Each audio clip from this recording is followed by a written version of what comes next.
علماء ذی احترام، دانشوران اسلام، محترم خواتین و حضرات، اللہ تعالیٰ کے خاص فضل و کرم سے اس وقت پوری دنیا میں اسلام کے بیٹوں اور اسلام کی بیٹیوں کے درمیان ایک بیداری کی لہر پورے جوش و خروش کے ساتھ موجود ہے۔ عالم اسلام کے بہت سے ملکوں میں دین سے محبت رکھنے والے مرد اور عورتیں ادارہ خلافت کی بحالی کے لیے سرگرم عمل ہیں۔ امت مسلمہ اپنی نشأت ثانیہ کے لیے اپنی صفوں کو درست کر رہی ہے۔ بات صرف اور صرف اتنی ہے کہ جب برف پڑی ہو تو سوال یہ پیدا ہوتا ہے کہ برف کو اٹھانے کا کام کہاں سے شروع کیا جائے۔ ہم انتہائی اخلاص کے ساتھ یہ سمجھتے ہیں کہ عالم اسلام میں وطن عزیز پاکستان وہ ملک ہے کہ جو نظام خلافت کی بحالی کے لیے وجود میں آیا تھا۔ اسلامی ملکوں میں امارت شرعیہ اور خلافت اسلامیہ کا نظام قائم کرنے کے لیے جہاں بہت سی تحریکیں سرگرم عمل ہیں، پاکستان میں امیر تنظیم اسلامی داعی تحریک خلافت پاکستان محترم جناب ڈاکٹر اسرار احمد صاحب کو یہ اعزاز اور شرف حاصل ہے کہ انہوں نے لٹریچر کے ذریعے، جلسہ ہائے خلافت کے ذریعے پاکستان کے عوام اور خواص میں ادارہ خلافت کی بحالی کے لیے شعور کو اجاگر کیا اور بیدار کیا۔ ایوان اقبال کے اس خوبصورت آڈیٹوریم میں آج کی انٹرنیشنل خلافت کانفرنس اسی سلسلۃ الذہب کی ایک کڑی ہے۔ ہم سب کی یہ دعا ہے کہ اللہ رب العزت محترم جناب ڈاکٹر صاحب کا سایہ تا دیر ہمارے سروں پر قائم رکھے اور ڈاکٹر صاحب اپنی زندگی میں ادارہ خلافت کو وجود میں آتے ہوئے دیکھیں۔ انٹرنیشنل خلافت کانفرنس کی افتتاحی تقریب کے لیے اور کلمات افتتاح فرمانے کے لیے میں درخواست کرتا ہوں امیر تنظیم اسلامی داعی تحریک خلافت پاکستان محترم جناب ڈاکٹر اسرار احمد صاحب کہ وہ تشریف لائیں اور اپنے خیالات کا اظہار فرمائیں۔ الحمدللہ وکفا والصلاة والسلام علی عباده الذین اصطفى، خصوصاً علی افضلہم وخاتم النبیین محمد الامین وعلی آلہ وصحبہ اجمعین۔ اما بعد فقد قال اللہ تبارک وتعالی کما ورد فی سورۃ النور: اعوذ باللہ من الشیطان الرجیم، بسم اللہ الرحمن الرحیم۔ وعد اللہ الذین آمنوا منکم وعملوا الصالحات لیستخلفنہم فی الارض کما استخلف الذین من قبلہم ولیمکنن لہم دینہم الذی ارتضی لہم ولیبدلنہم من بعد خوفہم امنا یعبدوننی لا یشرکون بی شیئا ومن کفر بعد ذلک فاولئک هم الفاسقون۔ صدق اللہ العظیم۔ رب اشرح لی صدری ویسر لی امری واحلل عقدۃ من لسانی یفقہوا قولی۔ محترم و مکرم علماء کرام، دانشوران اعظام، معزز حاضرین اور محترم خواتین، السلام علیکم ورحمۃ اللہ وبرکاتہ۔ میں اسے اپنے لیے موجب فخر اور سعادت سمجھتا ہوں کہ تحریک خلافت پاکستان کے زیر اہتمام اس انٹرنیشنل خلافت کانفرنس کے شرکاء، مندوبین، سب کو تنظیم اسلامی اور تحریک خلافت پاکستان دونوں کی جانب سے خوش آمدید کہوں۔ واقعہ یہ ہے کہ یہ ایک بڑا تاریخی موقعہ ہے، اس لیے کہ میرے داہنے ہاتھ بیٹھے ہوئے ہیں بنگلہ دیش سے آئے ہوئے ہمارے معزز مہمان قاری احمد اللہ اشرف صاحب، جو فرزند ارجمند ہیں حافظ جی حضور کے، جنہوں نے خلافت آندولن کے نام سے اب سے کوئی 25 برس قبل بنگلہ دیش میں ایک بہت بڑا طوفان الحمدللہ جو ہے اٹھا دیا تھا۔ بس اللہ کی مرضی ہے کہ کچھ اس کا نتیجہ برآمد نہیں ہو سکا، لیکن یہ کہ پورے ایک مرتبہ پورے بنگلہ دیش کو گنجا دیا تھا اس تحریک سے، اور اب بھی وہ تحریک جو ہے ان کے فرزند ارجمند قاری احمد اللہ صاحب کی سرکردگی میں وہاں چل رہی ہے۔ اللہ کا شکر ہے کہ یہ قران جو ہے مشرقی پاکستان سابقہ اور موجودہ ہمارا پاکستان، اس میں خلافت کے عنوان سے اگر یہ قران قائم ہو رہا ہے، رشتہ قائم ہو رہا ہے تو نہایت مبارک ہے۔ پھر میرے بائیں ہاتھ بیٹھے ہوئے ہیں وہ بطل جلیل کہ جو سن 55 کے زمانے سے تحریک خلافت پاکستان جو ہے اس کا آغاز کرنے والے ہیں، اور جنہوں نے دستور خلافت اس کا بھی مسودہ پیش کیا تھا۔ پھر یہ جیسے کہ حضرت حافظ جی حضور محمد اللہ صاحب، انہوں نے بیعت کی تھی شیخ الہند رحمت اللہ علیہ کے ہاتھ پر 1920 میں۔ اسی طریقے سے آپ نے بیعت کی تھی جماعت علی شاہ صاحب رحمت اللہ علیہ کے ہاتھ پر۔ پھر تحریک پاکستان میں حصہ لیا، اس کے بعد پاکستان میں اٹھنے والی ساری دینی تحریکوں میں شریک رہے، خاص طور پر سن 53 کی تحریک ختم نبوت تو بہت سے لوگوں کو یاد ہوگی۔ لیکن یہ ہے کہ کاش، مطلب یہ کاش کے درجے میں ہے جس سے حضور نے ہمیں منع کیا ہے، ان کلمۃ لاؤ تفتح عبر الشیطان، کاش کہ یہ اپنے اسی پروگرام پر یکسو ہو کر عمل پیرا رہتے اور خلافت ہی کے پروگرام کو لے کر چلتے اور وقتی سیاست انہیں اپنی طرف نہ کھینچتی، تو شاید کہ کوئی نتیجہ اس وقت ہمارے سامنے ہوتا۔ بہرحال اللہ تعالیٰ کی طرف سے ہوتا ہے، ما شاء اللہ کان وما لم یشاء لم یکن۔ جہاں تک میرے کچھ گزارش کرنے کا تعلق ہے، میں عرض کر دوں کہ مجھے اس حال میں موجود جو حضرات ہیں ان کی اکثریت بارہا سن چکی ہے، ان موضوعات پر مفصل میری خطابات سن چکی، اور آج ویسے بھی الحمدللہ بہت ہی غیر معمولی بات ہے کہ ہمارے تمام جو مدعو مقررین ہیں وہ سب کے سب موجود ہیں اللہ کے فضل و کرم سے، اور وقت کی اب تنگی کا احساس ہوگا، لہذا میں بہت ہی مختصراً چند باتیں عرض کروں گا۔ میں در حقیقت اپنی بات کا آغاز کرنا چاہتا ہوں اس سے کہ آج کل ہمارے ہاں عام طور پر ان پیشین گوئیوں کے بارے میں کہ جو نبی اکرم صلی اللہ علیہ وسلم نے کی ہیں آخری زمانے سے متعلق، عام تعلیم یافتہ لوگ جو ہیں اس سے کچھ الرجی سی فیل کرتے ہیں، کچھ تو اس خیال سے کہ ان پیشین گوئیوں کا سہارا لے کر لوگ بیٹھ رہتے ہیں، عمل سے فارغ ہو جاتے ہیں، عمل سے فارغ ہوا مسلمان بنا کے تقدیر کا بہانہ۔ کچھ ویسے بھی احادیث نبویہ کی طرف بدقسمتی سے اس دور میں جو جدید تعلیم یافتہ لوگ ہیں ان کا رجحان بہت کم ہو چکا ہے۔ بہت سی تحریکیں ایسی اٹھیں کہ جن کی وجہ سے قرآن مجید کی حد تک تو ہے کہ ایک وابستگی ہے، لیکن احادیث کے بارے میں چلنا جو ہے لوگ اس کو اہمیت نہیں دیتے۔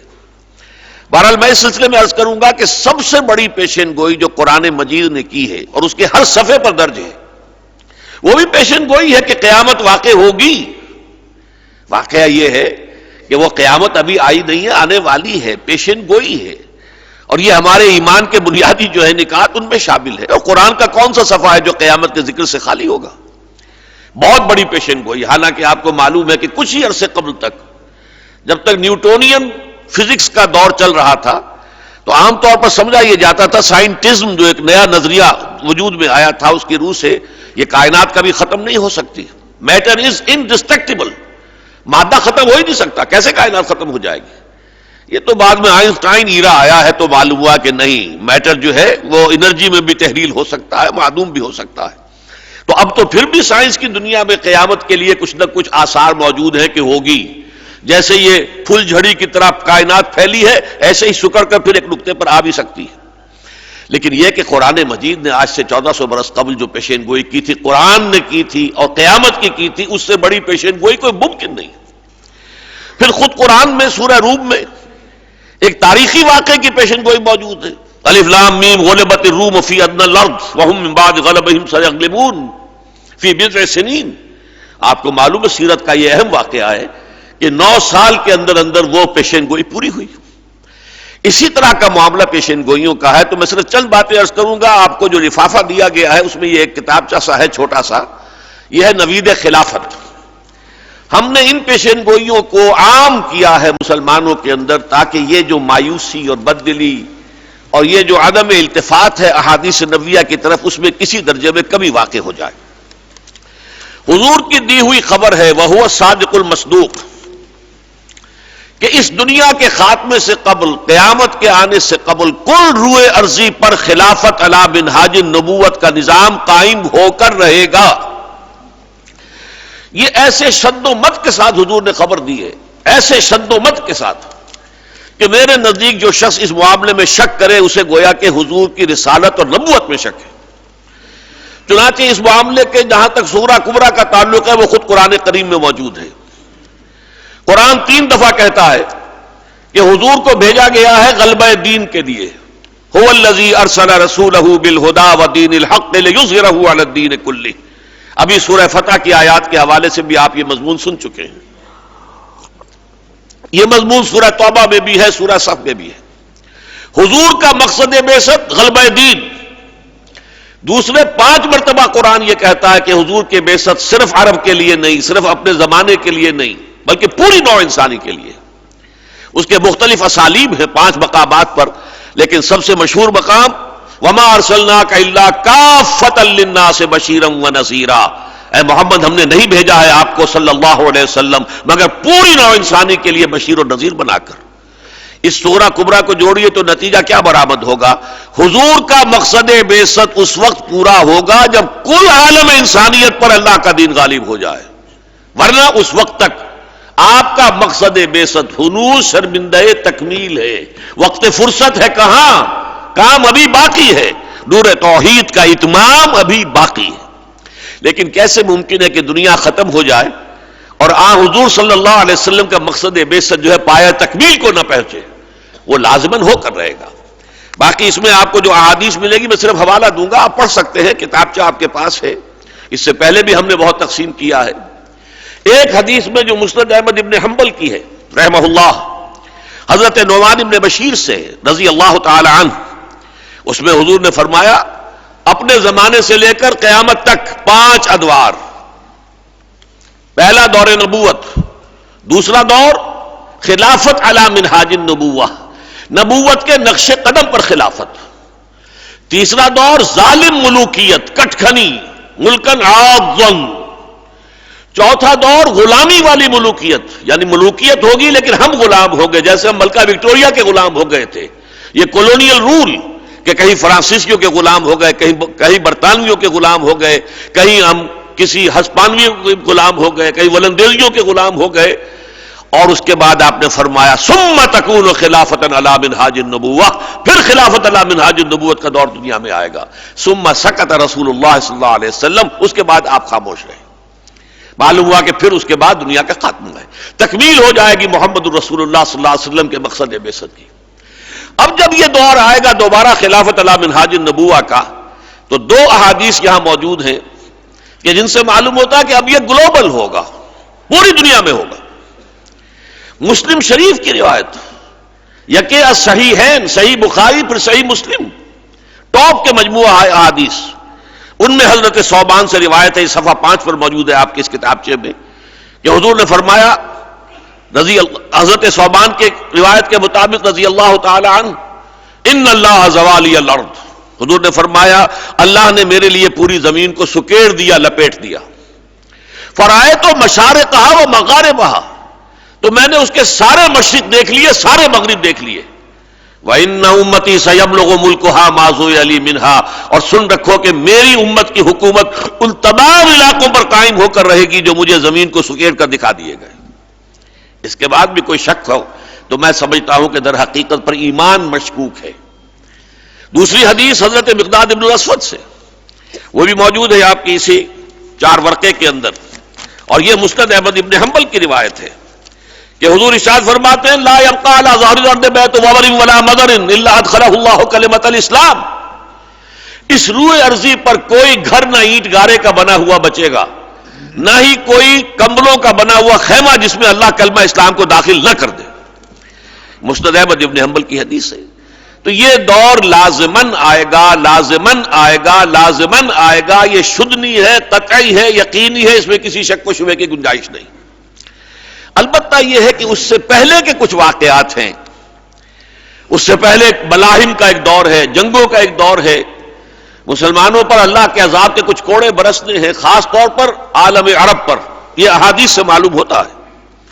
اور یہ کہ اس کے بعد پھر جو صورتحال تبدیل ہوگی تو وہ دو شخصیتوں کے حوالے سے اس کے اندر ٹرن آئے گا، جس کو ہم کہیں گے کہ بالکل اباؤٹ ٹرن حالات ہو جائیں گے، جبکہ مسلمان مغلوب ہو چکے ہوں گے اور عالم اسلام سمٹ کر دارالاسلام مدینے کے قریب تک آ چکا ہوگا. باقی سارا عالم اسلام جو ہے وہ عیسائیوں کے قبضے میں آ چکا ہوگا. جو الملحمۃ العظمیٰ ہونے والا ہے، جس کی تیاریاں مغرب کر رہا ہے، جس کے لیے اثر نو یہ ناٹو کو دوبارہ جو ہے منظم کیا جا رہا ہے، یہ اس کی تیاریاں مغرب میں ہے پوری. بارہ میں اس کی تفصیل میں سن نہیں جا سکتا، لیکن یہ کہ اس کے بعد اللہ تعالیٰ کی رحمت جب جوش میں آئے گی تو ایک شخصیت کا ظہور ہوگا عرب میں، حضرت مہدی علیہ السلام علیہ. اب یہ کہ وہ شیعوں کے تصور کے مطابق ان کے 12ویں امام ہیں چھپے ہوئے، یا ہمارے تصور کے مطابق وہ ایک مجدد ہوں گے کہ جیسے اور مجددین پیدا ہوتے رہے ہر صدی میں. حضور نے فرمایا ان اللہ یبعث فی هذه الامه علی راس کل 100 عام من یجدد لها دینہا، اس کے مطابق مجدد ہوں گے. وہ مجدد جو ہیں عرب میں اسلامی حکومت قائم کریں گے. نمبر 2، جب پورا عالم کفر جو ہے اس چراغ کو بجھانے کے اوپر تل جائے گا تو اللہ تعالی حضرت مسیح کو دوبارہ بھیجیں گے زمین پر، اور ان کے ذریعے سے یہود کا خاتمہ ہوگا آخری. عیسائیت کا بحیثیت مذہب خاتمہ ہو جائے گا. یقتل الخنزیر و یکسر الصلیب، صلیب کو وہ توڑ دیں گے، خنزیر کو قتل کر دیں گے. عیسائیت ایک مذہب کی حیثیت سے ختم ہو جائے گی اور پھر اسلام کا دور دورہ ہوگا. یہ دو شخصیتیں ہیں، حضرت عیسیٰ ابن مریم ان کا نزول اور حضرت مہدی کا ظہور عرب میں. لیکن اس سے پہلے کی ایک بات میں آپ کو بتا دوں، ان دونوں کے لیے جو مدد جائے گی حضور نے فرمایا ہے وہ مشرق کے کسی ملک کی طرف سے فوجیں جائیں گی جو مدد کریں گی. عربوں کا حال جو کچھ ہمارے سامنے ہے، بہت حد تک انہیں عیاشیوں نے دولت کی وجہ سے وہ کھوکھلے ہو چکے ہیں. حضرت مہدی کی حکومت کے لیے بھی یہ 3 حدیثیں ایک ہی صفحے پر درج ہے اس کتابچے کے اندر، صفحہ 7 ہے غالباً. جی حضرت عبداللہ ابن حارث فرماتے ہیں، اور یہ ابن ماجہ کی روایت ہے، قال قال رسول اللہ صلی اللہ علیہ وسلم یخرج الناس من المشرق فیوطئون للمہدی یعنی سلطانہ، یعنی مشرق کے کسی ملک کی طرف سے لوگ آئیں گے، فوجیں آئیں گی جو حضرت مہدی کی حکومت کو مستحکم کریں گی، قائم کریں گی. اس کے علاوہ یہ جو یروشلم ہمارے ہاتھوں سے نکل گیا ہے، دوسری حدیث ہے ترمذی شریف کی، عن ابی ہریرہ رضی اللہ عنہ قال قال رسول اللہ صلی اللہ علیہ وسلم یخرج من خراسان رایات سود لا فلا يردها شیء حتى تنصب بإیلیا. یہ ترمذی شریف کی روایت ہے. خراسان سے فوجیں چلیں گی سے عالم لے کر، ان کے رخ کو کوئی موڑ نہیں سکے گا یہاں تک کہ تیر کی طرح سیدھے جا کر ایلیا میں، یروشلم میں ان کے جھنڈے نصب ہو جائیں گے. یہ فوجیں آئیں گی مشرق کے کسی علاقے کی طرف سے. یہ اچھی طرح نوٹ کر لیجئے. خراسان، حضور کے زمانے کا خراسان بہت بڑا ملک تھا، خراسان بزرگ. موجودہ افغانستان اس کا ہارٹ ہے. پاکستان کا بھی مالاکنڈ ڈویژن اس میں شامل تھا. ایران کا ایک صوبہ جو اب بھی خراسان کے نام سے اس میں شامل تھا. اس کے علاوہ سینٹرل ایشیائی ریاستیں اس میں شامل تھی. یہ خراسان کا علاقہ ہے اور افغانستان اس کے قلب کی حیثیت رکھتا ہے. یہاں سے فوجیں جائیں گی، یعنی جیسے پہلے یروشلم ہمارے ہاتھ سے نکلا تھا، صلیبیوں کے ہاتھوں میں گیا تھا. کھونے والے عرب تھے، واپس لینے والے عرب نہیں تھے، کرد تھے. صلاح الدین ایوبی رحمت اللہ علیہ. اب بھی کھویا عربوں نے ہے 1967 کی جنگ میں، واپس لینے کی سکت ان میں نہیں ہے، بلکہ یہ واپس لینے والے خراسان سے چلیں گے اور واپس لیں گے. اور مشرقی کی طرف فوجیں جو ہیں وہ جائیں گی، جس کے بارے میں علامہ اقبال نے کہا تھا، ہندوستان کی طرف اشارہ کہ میرے عرب کو آئی ٹھنڈی ہوا جہاں سے، میرا وطن وہی ہے، میرا وطن وہی ہے. اور اس کے لیے علامہ اقبال نے اپنے آخری دور کی شاعری جو ہے اس میں جو فارسی میں بات کہی ہے، میں تو حیران ہوں کہ اس کی طرف اکثر و بیشتر جو علامہ اقبال کے معتقدین ہیں ان کی بھی توجہ نہیں گئی. بعض حضرات نے بہت غلط تعبیریں کی ہیں. خضر وقت از خلوت دشت حجاز آید بروں، قافلہ کارواں زی وادی دور و دراز آید بروں. خضر وقت، وقت کے رہنما، وقت کے خضر، اشارہ ہے حضرت مہدی کی طرف. وہ حجاز میں کہیں چھپے ہوئے ہوں گے جہاں سے باہر نکلیں گے. اب یہاں آپ دیکھیے کہ شیعہ تصور مہدی اور سنی تصور مہدی دونوں جمع ہو گئے. شیعوں کا خیال ہے 12ویں امام چھپے ہوئے وہ آ جائیں گے، اور ہمارے پاس جو حدیث حضرت ام سلمہ رضی اللہ تعالی عنہا سے وہ بھی یہی ہے کہ ایک شخص ہوگا مدینے میں جو بھاگ کر مکے میں چھپ جائے گا، اس لیے کہ خانہ جنگی شروع ہو چکی ہوگی عرب میں کسی ایک بادشاہ کے انتقال کے بعد. لوگ اس کی طرف دیکھ رہے ہوں گے کہ اب اسے سامنے آنا چاہیے تاکہ قوم کی جو کشتی ہے بھور میں آ گئی ہے اسے نکالے، اور وہ اس ذمہ داری سے گریز کرتے ہوئے بھاگیں گے اور جا کر مکے میں چھپ جائیں گے. وہاں سے پھر اہل اللہ جائیں گے، انہیں تلاش کریں گے اور انہیں مجبوراً نکال کر لائیں گے، اور پھر ان کے ہاتھ پر بیعت ہوگی اور وہ مہدی ہوں گے. گویا کہ دونوں چیزوں میں یہ قدر مشترک ہے کہ وہ چھپے ہوں گے، روپوش ہوں گے. تو خضر وقت از خلوت دشت حجاز آیت بروں، کارواں زی وادی دور و دراز، ازی وادی دور و دراز. یہ جو وادی سندھ ہے، وادی دور و دراز، یہاں سے کارواں چلے گا، فوجیں یہاں سے چلیں گی کہ جو اس خضر وقت کی حکومت کو عرب میں قائم کریں گی. اس لیے کہ نوٹ کر لیجئے افغانستان کا بھی مشرقی حصہ جو ہے وادی سندھ ہے.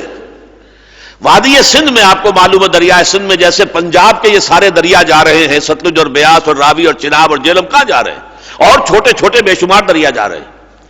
اسی طرح دریائے کابل کہاں گر رہا ہے، دریائے گومل اور ٹوچی کہاں جا رہے ہیں. یہ سارے مشرقی جو ہے افغانستان کے جو سلوپس ہیں، وہاں کے برف کے پگھلنے سے جو پانی آ رہا ہے وہ بھی دریائے سندھ میں جا رہا ہے. تو دریائے سندھ کے دونوں طرف جو یہ وادی ہے، یہ در حقیقت یہاں سے وہ قافلہ چلے گا جو حضرت مہدی کی حکومت کو عرب میں قائم کرے گا.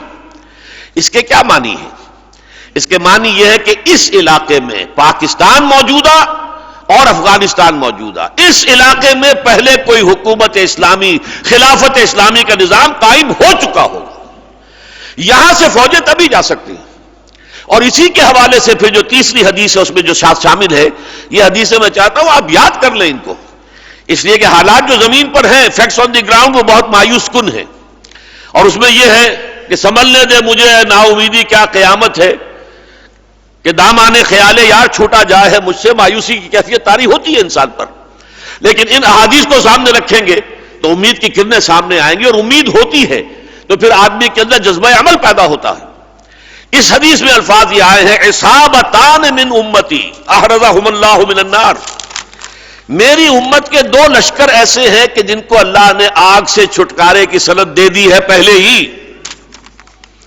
عصابۃ تغزو الہند، ایک وہ ہوگا لشکر جو ہند پر حملہ آور ہوگا، وعصابۃ تکون مع عیسیٰ ابن مریم علیہ السلام، اور دوسرا لشکر وہ ہوگا جو عیسیٰ ابن مریم کے ساتھ ہو کر جنگ کرے گا یہودیوں سے اور دجال سے. جبکہ وہ دجال کھڑا ہو جائے گا اور گریٹر اسرائیل کو قائم کرنے کے لیے وہ آخری کوشش جو ہے داخل ہو چکی ہوگی اپنے آخری مرحلے میں، تو پھر جو معاملہ ہوگا پھر یہ لشکر جائیں گے.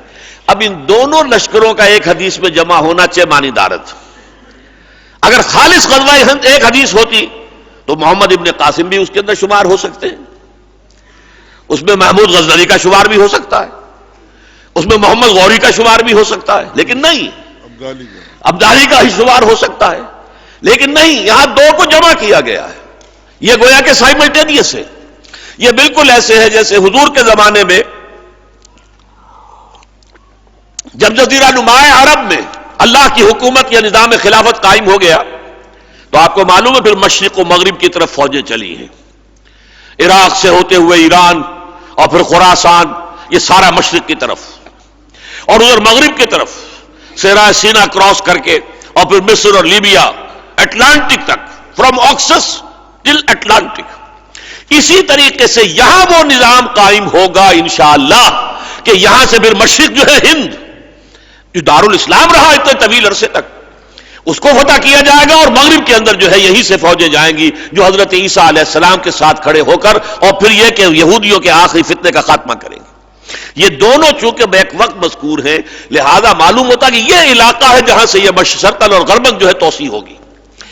یہ ہیں وہ احادیث جو میں نے آپ کے سامنے بیان کی ہیں، جن کے حوالے سے یہ امید ہے، اور بلکہ میں تو سمجھتا ہوں کہ جیسے علامہ اقبال نے 1930 کے خطبے میں یہ کہا تھا الہ آباد میں کہ اٹس اے ڈیسٹنی، یہ تقدیر مبرم ہے کہ ہندوستان کے شمال مغرب میں ایک آزاد مسلمان ریاست قائم ہوگی۔ ایسے ہی میں عرض کرنے کی جرات کر رہا ہوں، یہ تقدیر مبرم ہے، ہو کر رہے گا کہ افغانستان اور پاکستان پر مشتمل ایک ریاست، اور وہ نظام خلافت علی منہاج النبوہ پہلے یہ قائم ہوگا، اور پھر یہاں سے توسیع اس کی شرقاً اور غرباً ہوگی۔ اب اس کے لیے میں شواہد کچھ تاریخی اعتبار سے بھی آپ کے سامنے رکھ دوں۔ یہ تو ہے ہمارے لیے منقول نقل، جو بھی ہمارے پاس حضور سے آیا ہے، قرآن سے آیا ہے۔ تاریخ کو بھی دیکھیے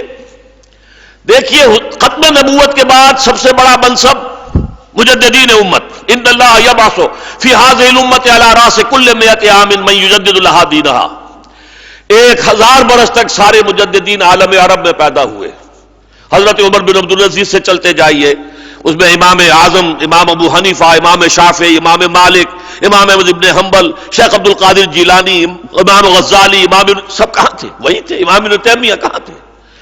11ویں صدی سے الف ثانی شروع ہوا تو سلسلہ تجدید منتقل ہو گیا جنوبی ایشیا، ہندوستان میں۔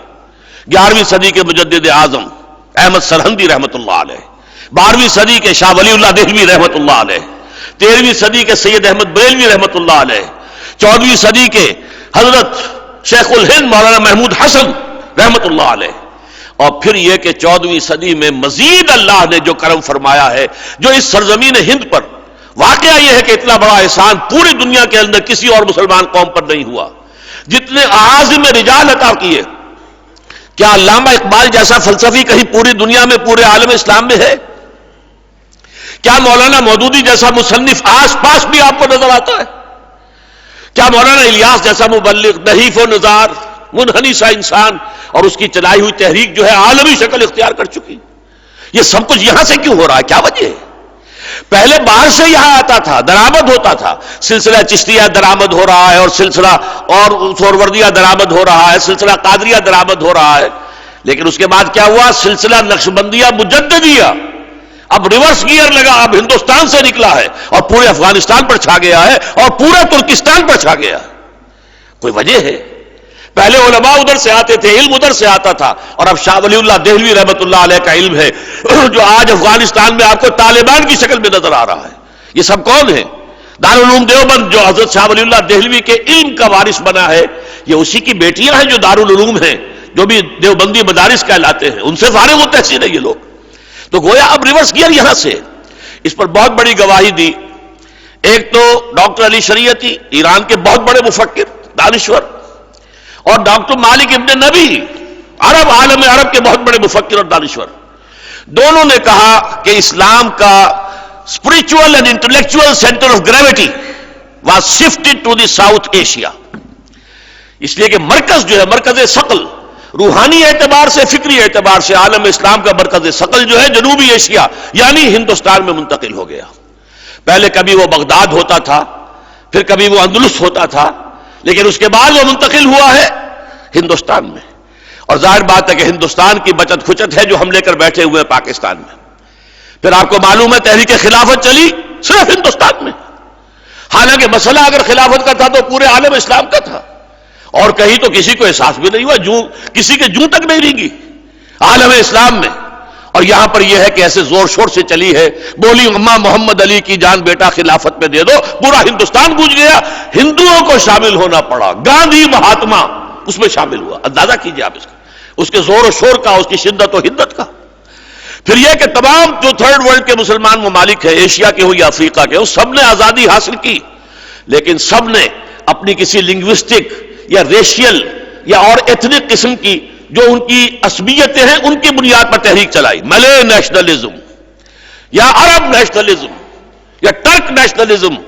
ایک صرف پاکستان ہے جس کی تحریک چلی ہے اسلام کے نام پر۔ پاکستان کا مطلب کیا؟ لا الہ الا اللہ۔ اور معجزے کے طور پر پاکستان وجود میں آیا. پھر یہ ہے وہ واحد ملک جس کے دستور میں یہ لکھا ہوا ہے، یعنی خلافت کی شرط اول جو ہے وہ تو طے ہو چکی ہے آپ کے دستور میں. Sovereignty belongs to him, not to us. We have no claim over sovereignty. We wash our hands off the claim of sovereignty. سروری زیبا فقط اس ذات بے ہمتا کو ہے، حکمراں ہے ایک وہی، باقی متعدد آسری. سیاسی سطح پر شیطان کا سب سے بڑا جال انسانی حاکمیت، عوامی حاکمیت، اس کا توڑ ہم کر چکے ہیں نظری طور پر، اگرچہ عملی طور پر ابھی نہیں ہوا ہے. اسی طریقے سے شیطنت کا سب سے بڑا جال معاشی میدان میں سود کا نظام، بینکنگ کا نظام، اس کے خلاف بھی ہمارے ہاں فیصلہ ہو چکا ہے کہ یہ حرام ہے. لہذا یہ سارے شواہد ہیں، یہ شواہد جو ہے اسی لیے کنسنسس اب ہو گیا ہے عالم اسلام میں. جہاں جہاں تحریکیں چل رہی ہیں اب یہ سمجھا جا رہا ہے کہ اگر کوئی واقعتاً اسلام کے احیاء کا اور نظام خلافت کے قیام کا کوئی امکان ہے تو وہ پاکستان ہی میں ہے اور کہیں نہیں ہے. یہاں ہمیں یہ حق حاصل ہے، ہم اس میدان میں بیٹھ کر بات کر رہے ہیں ہم، لیکن کہیں جا کے سعودی عرب میں آپ خلافت کی بات کر کے دیکھیے.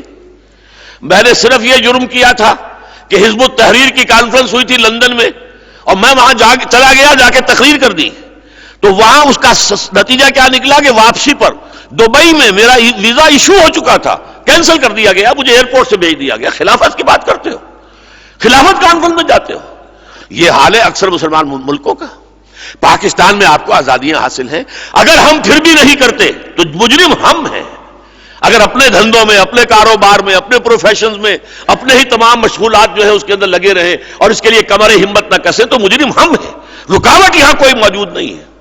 رکاوٹ ہم خود ہیں، ہمارا نفس ہے، ہماری انانیتیں ہیں، ہماری مختلف جماعتوں کے اندر اپنے سولو فلائٹ کا رجحان ہے، یہ ہے جس نے رکاوٹ ڈالی ہوئی ہے. بہرحال میں یہ بات بھی عرض کر دوں کہ اصل میں پاور پالیٹکس میں داخل ہو جانا ہمارا یہ سب سے بڑی غلطی تھی. مطالبہ، ایجیٹیشن اسلام کے نفاذ کے لیے یہ راستہ تھا جو ہمیں اختیار کرنا چاہیے تھا. غلطی ہوئی ہے. کاش کہ اللہ تعالیٰ اب بھی ہمیں اس موضوع پر مجھے گفتگو آخر میں کرنی ہے، آج رات کو انشاءاللہ آخری گفتگو ہوگی. اس وقت میں نے صرف یہ نوید خلافت جو ہے آپ کے سامنے بزبان نبوت علی صاحب الصلاۃ والسلام آپ کے سامنے پیش کی ہے، تاکہ ہمارے دلوں کے اندر یہ روشنی پیدا ہو جائے کہ یہ نظام آئے گا اور انشاءاللہ اس کا نقطۂ آغاز یہی ارض پاکستان و افغانستان ہوں گے. اقول قولی ھذا واستغفر اللہ لی ولکم ولسائر المسلمین والمسلمات. جزاک اللہ، مرحبا.